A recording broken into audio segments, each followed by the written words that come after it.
Hi అండి. ఈరోజు వీడియోలో గారెలు ఈ వీడియోలో చూపిస్తున్న విధంగా వేసుకున్నట్లయితే పర్ఫెక్ట్గా సూపర్ వస్తాయండి. చాలా బాగుంటుందండి షేపు.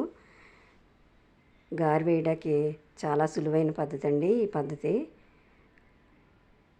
పిండి మనం అనుకున్న విధంగా కలిపేసుకుని ఇలా టీ వాటర్ పోసుకుంటే జల్లెడ ఉంటుంది కదా, అది తీసుకుని దాని మీద గారె షేప్ వచ్చే విధంగా పిండిని పెట్టుకుని ఇలా నూనెలో వదిలేసినట్టయితే గారి షేప్ వస్తుందండి.